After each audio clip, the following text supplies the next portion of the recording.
Gapuanan iti napasamak nga nakamames a disgrasya iti barangay Solbec, Ili Anarbacan. Talo iti naipila nga kaso kontra iti nagmaneho iti 10-wheeler truck ani Domingo Mejia nga agday iti Santa Barbara, Pangasinan. Dagiti kaso nga naipila ken ni Mejia ket reckless imprudence resulting to multiple homicide, multiple physical injuries and multiple damage to property. Ken ditanga na amuan pay ani Mejia ket positibo ang nakainom iti DJ nga kanito. Babae iti pinagsarita ni Police Chief Inspector Joseph Pajardo, Chief of Police ti Ili Anarbacan. Pumunta na rito at sinabi ko na yung biktima ay willing na mag-file ng charges against sa kanyang driver at saka sa kanya sa bilang may-ari ng 10-wheeler truck.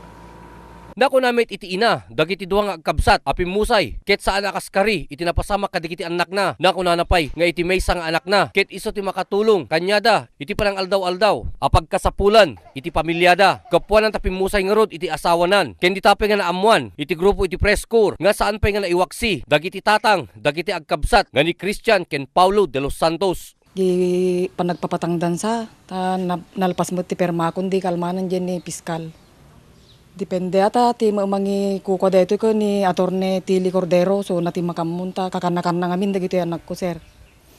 Nako napay ti ina dagiti agkabsat nga nagbalin a biktima nga agtorpos ti anakdan ani Paulo iti may kadwa nga sekundarya iti daytoy pinagtorpos iti Marso iti met pinagturog iti press corps iti pagtaingan ti may sapay nga pimusay ani Melvin Balsita. Nako na ti inana nga agdepender latan iti apo nga namarswa iti napasamak iti anak na duwaw dawat met ngaro ti Police Chief Inspector Pajardo kadagiti motorista nga agdalyasat iti National Highway iti masakupan na ket iti nananay nga panagannad.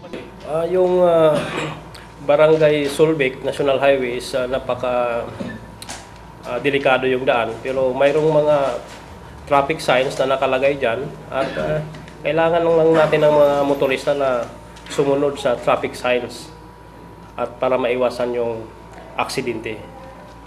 Para iti press corps, Ryan Pardo.